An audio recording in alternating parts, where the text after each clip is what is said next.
Welcome back, guys, and it's back to top of the list, the Lotus Elite. So here we are, back in Blighty. I've decided to get the Lotus up and running and start having a good crack at it. As I say, the interior is being booked in for next week, but in the meantime I've just put the original fuel pump back on and kind of put the pipes back on, and it was a little bit of a disaster because this is the pipe that runs right through the chassis from the engine, from the carburetors all the way to the back. And I just thought they were a load of crap, you know, but apparently these are like the best stuff you can use. They're normally got like a sheath round, like a metal or rubber sheath all the way around them, and that seems to like splinter off and split off over the years. But I believe this is fantastic. I would have thought they'd kink or split and get brittle, you know, but no. But I've just put normal fuel hose there and just piped it all up and made sure there's no leaks, made sure the air's proper and everything's working as it should be. But let me show you this.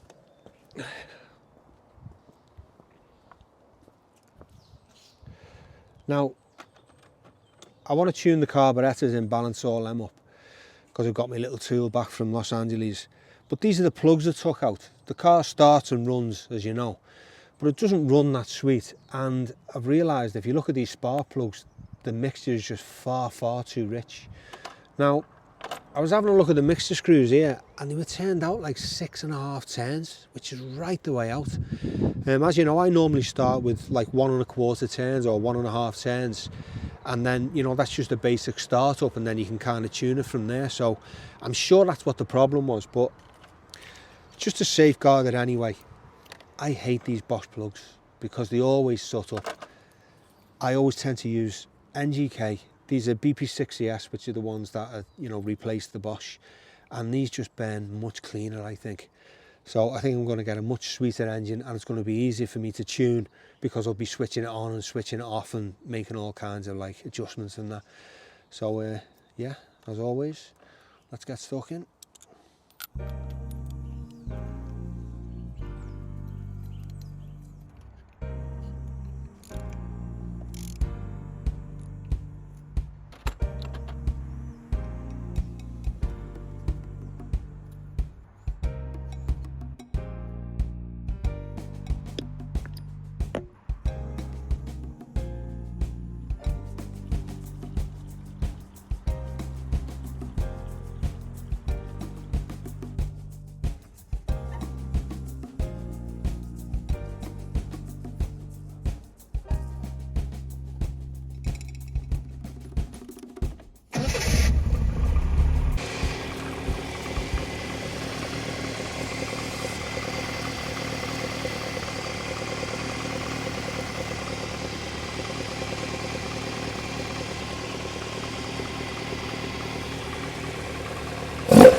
So basically I've got a reading now on this of 4.5 on all 4 cylinders, and that sounds nice and sweet. I've got it idling at 1100, which, you know, for the sports engine it's probably about right, but correct me if I'm wrong.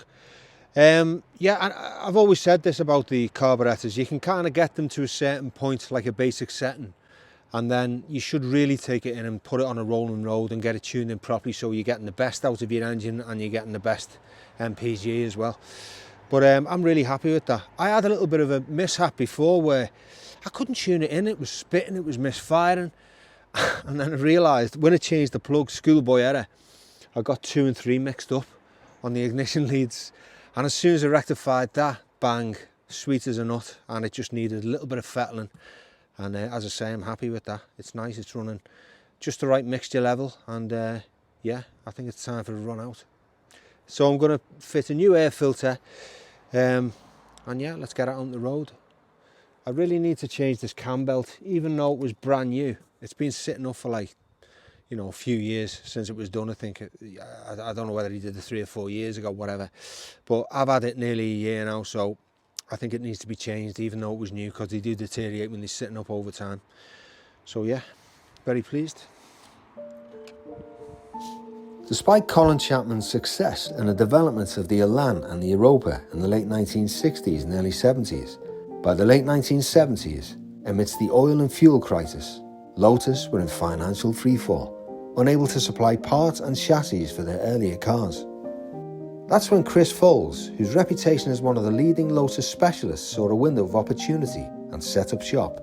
Now, over 40 years later, I drop into his premises for some spare parts and some sound advice.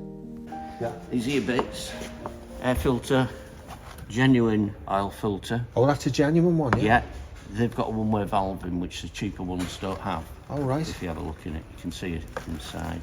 Oh, because the side fitting? Yeah. And the oil drains the out oil of them, drains doesn't it? out on the cheaper ones. Oh, that's fantastic.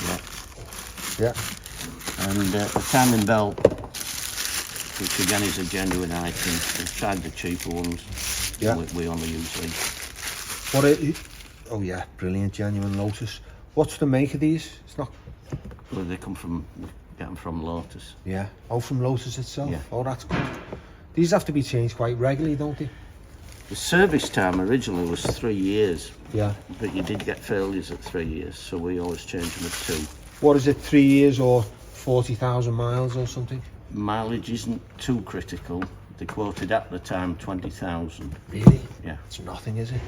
But the later cars had a different belt on with bigger teeth. Yeah. And they're every 5 years. And this is the original chrome trim, isn't it? That's the original trim. Oh, Chris, this is as rare as hen's teeth. I'm made up with that. All right. Top Very man. good. Yeah. What Right. do we owe you? You always have another look. And next I'm shown around by top mechanic Steve. What is this, Steve? Is this like a full restoration? It's an Elan Sprint, and this has been fully restored right back to the bare minimum. All right. What was it like when you started? It wasn't bad, but the customer wanted a nut and bolt restoration right back because it was his father's car. Oh, wow. And he wanted no expense spared, let's have it right.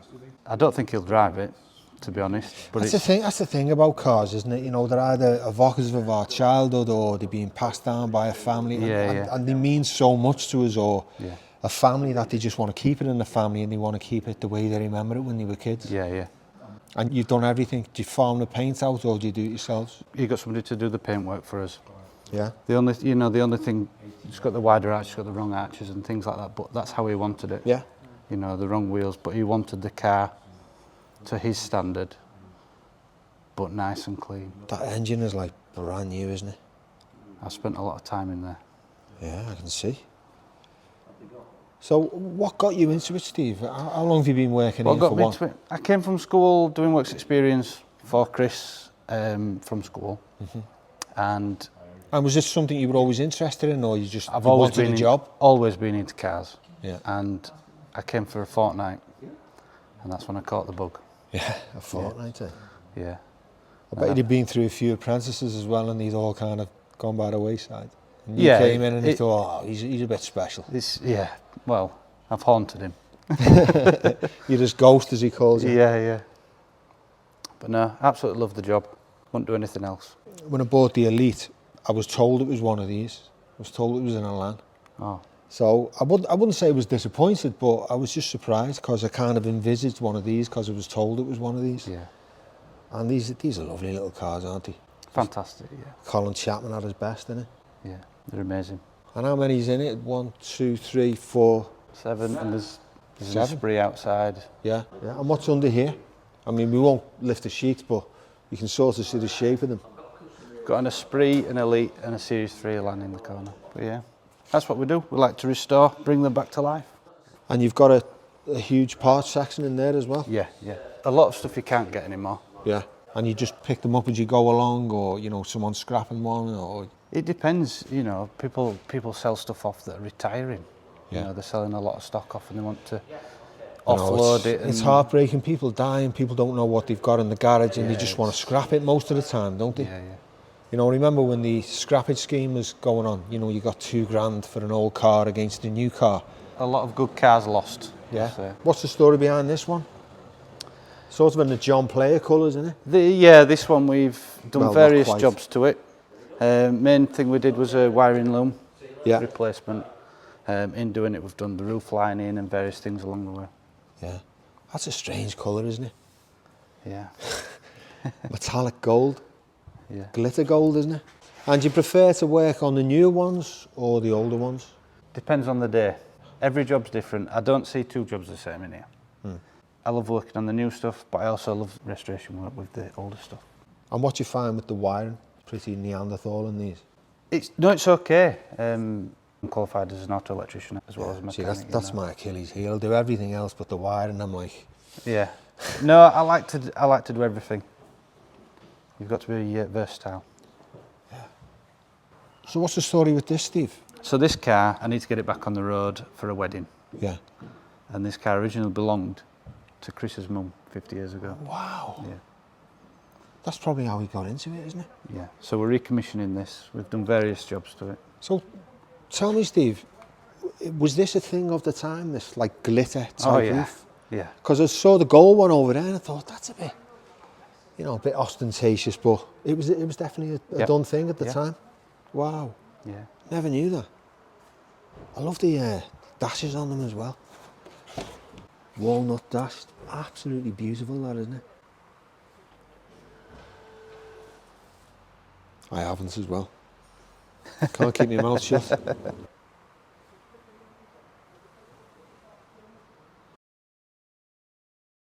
And this yellow one here? Yeah, this one out here is, the engine's out for a rebuild. It's burning oil. That's the best colour, I think. Oh, it's amazing, yeah. Real 70s colour, isn't it? Beautiful car. Some lovely bodywork on that.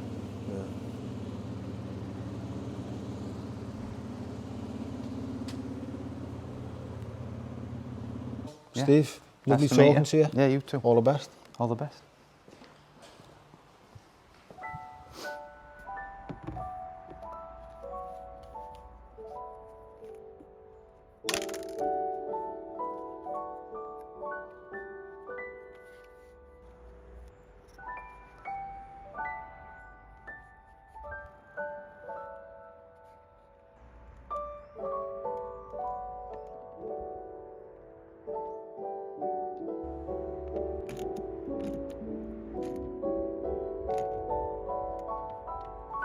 So it's in with the new air filter and then onto that trim. So you can see here when there's all bits of trim coming off. You can see here but it's all been repaired badly. If you come around here and just take a look around here, you can see where this piece has fallen off. It's all missing. Look at this. You can see where it's all been glued badly. So this is basically, you know, I wouldn't say this was scrap, but I might as well clean it all off carefully, re-glue it, and then put the new stuff on. And after I've buffed and polished and waxed the car, whatever, clean the wheels up, we're getting there.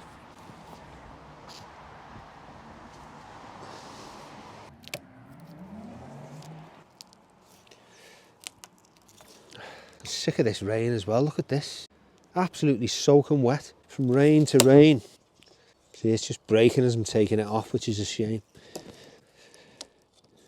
I'm trying to carefully prise it off, but it's just snapping because it's become brittle.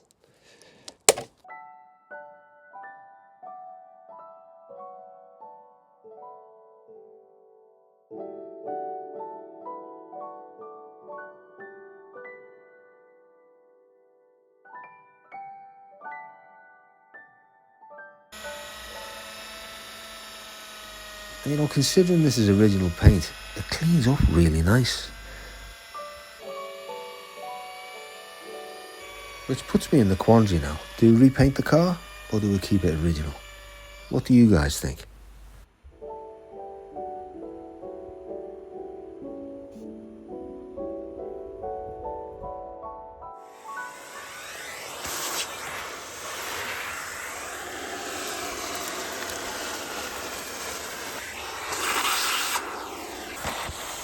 And once I got rid of all the dog hairs, well, you can see where the velvet's been chocolate brown on one side and faded where the sun's been hitting it and turned it green. Shame. You know, I know these makeshift rugs are a little bit unsightly, but over the years you can see how they saved the carpets underneath. As with just a quick hoover, they've almost cleaned up like new.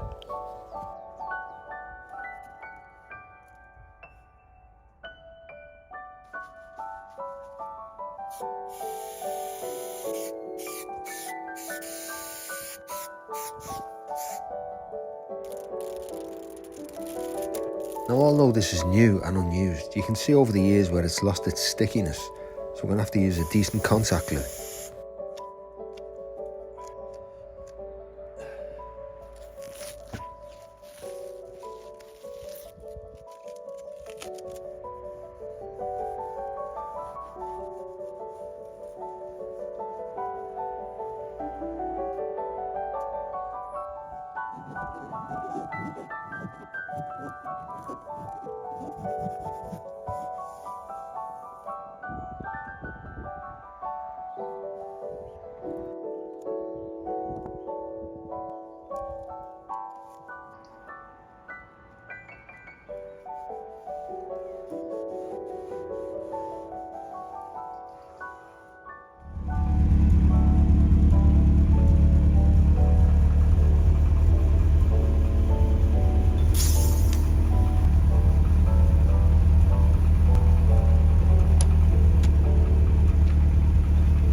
So far so good.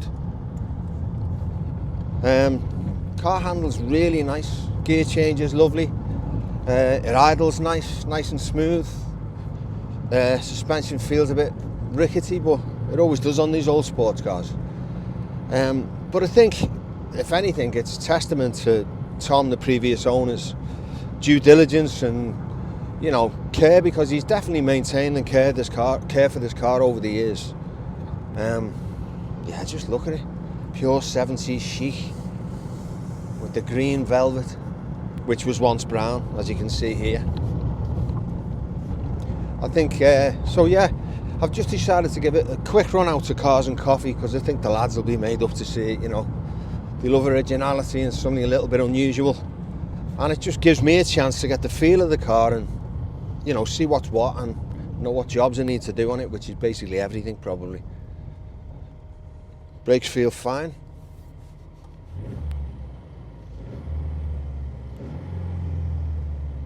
Yeah, I'm made up with it so far. Hopefully, I didn't get a chance to change the cam belt, and I know Tom changed it regularly, but it was after over a few years, so fingers crossed, taking a bit of a chance, you know. But we'll see.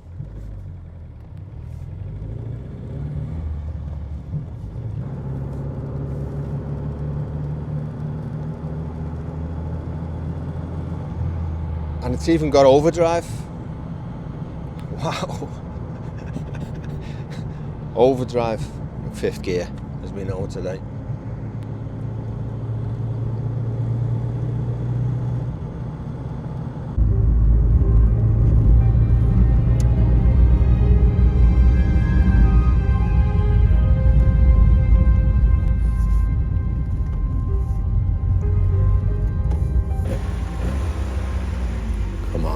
Who do you think I am? Colin Chapman?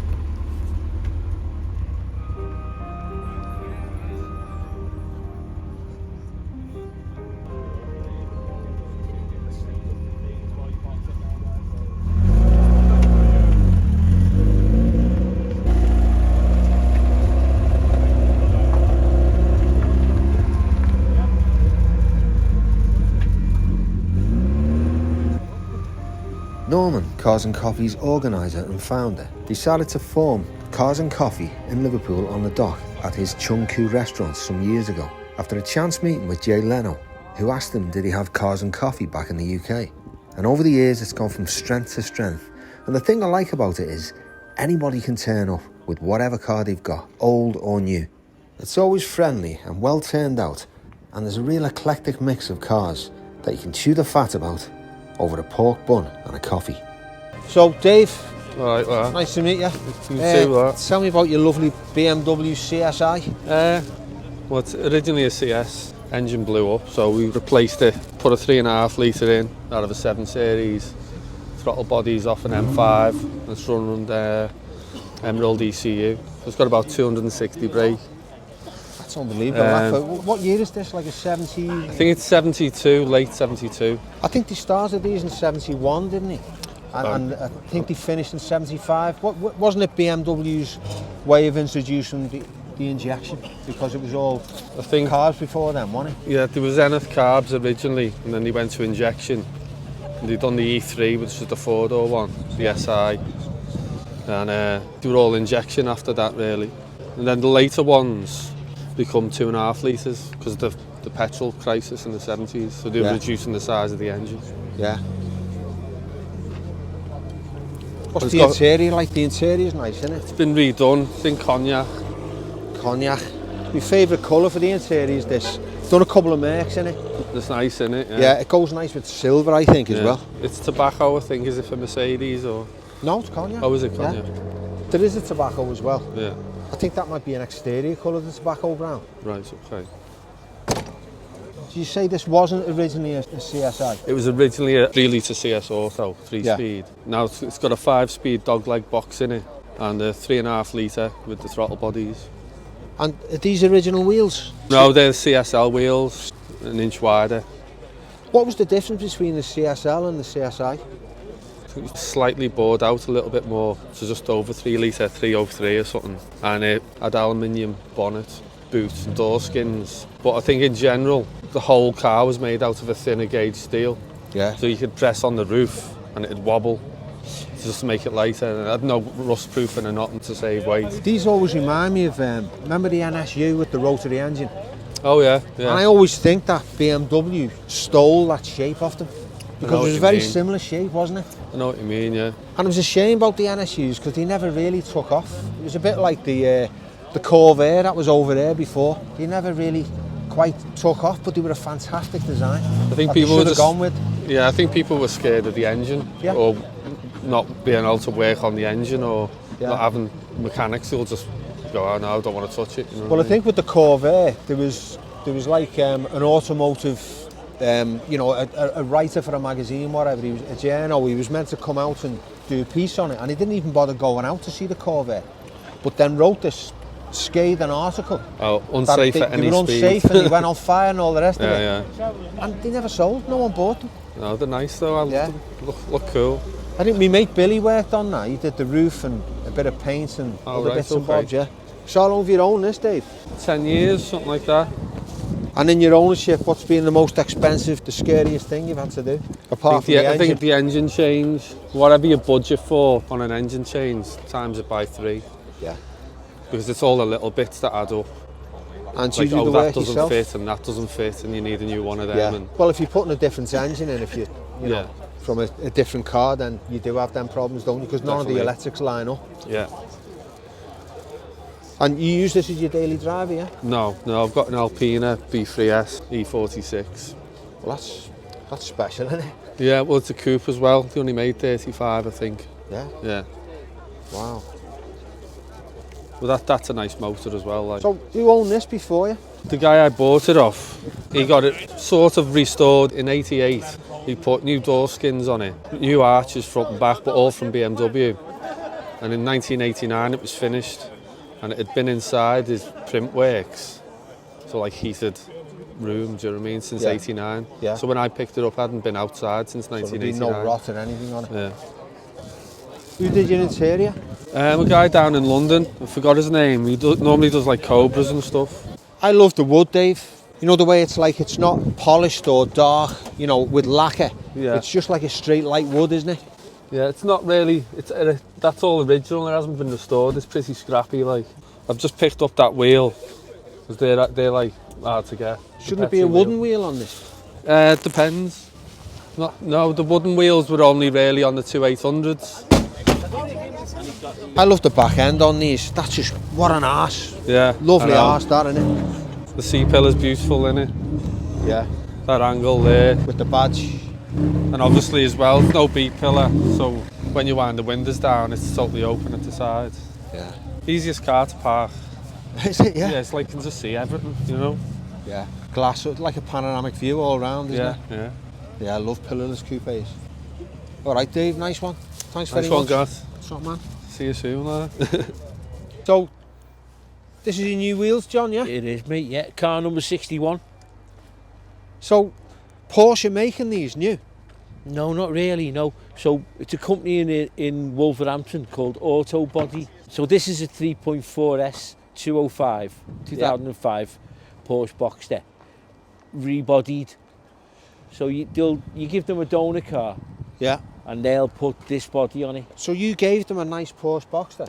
I actually and that's bought what it. they made of it? I bought it second hand like this, but if you want one new, they charge 57 grand to do it, Yeah. to put their body on. Then if you want the interior, it's another 10 grand. So what So did quite that an cost you, if you don't expensive mind me deal. asking? I'm not sure I want to say that. Sod you? No, I paid a lot less than that, but I done my own interior on it. Guy over the water called Viking Interiors. Yeah. Used to work for Bentley, you see all the diamond stitch. Yeah. So I paid a lot less for it, but they don't come up very often second hand. Tell you what, John, you can have a lot of fun with this. Oh man, yeah. I was going out on a Friday night and I seen it on Collecting Cars. Yeah. And I just chucked a slight bid in, and then I'm getting all these phone calls saying you've got the car, you got the car. Can you see the engine? Yeah. Oh, actually, no, you if can't. it's a Boxster, it's in the back, no, isn't it? No, it's mid. You can't see it. You'd have to take all these Do you know when panels I out had and my everything. Boxster? Yeah. I had to pay 600 quid. Yeah. And in, what was that, about 99, 2000 or something like Yeah. that? For this special panel. It used to sit in the booth, you used to get it out and it used to clip on, you know, when you had the hood down. Oh, yeah, so it looked like yeah. a bit like a Batmobile, innit? I get you, Yeah. yeah. No, the turrets in it, I like them, no. Is this a Mark 1 Boxster or a 2? This is a 987, You got your driving gloves on there, mate? but Let's have a look at them. Let's have a look at them. How would I put them on? I just feel like Sterling Moss. They're off really it. For a smart, minute, them, you know, I mate. thought it was Spider-Man. no, they're cute. But I had the interior done, so you know Singapore, but one of their signatures is these eyelets in the seats. So I had all that, and I've had all the hand stitched in green. I like the wheels. They're 4K extra, them, like. They that's their own little thing. But I like the old ones, but you had to ding at it already. So this means Isn't everything it? was stripped off, and everything was stripped off. So it's a company called Auto Body. Okay. You give them a donor car, a Porsche Oh, I Boxster, give up. and then they Bye, put that guys. old body on it. And as another enjoyable morning comes to a close, last Sunday of the month, I take in the beautiful view and its surroundings. The shipyards of Camel Lairds across the Mersey and the shores of New Brighton. Liverpool. Oh my Liverpool.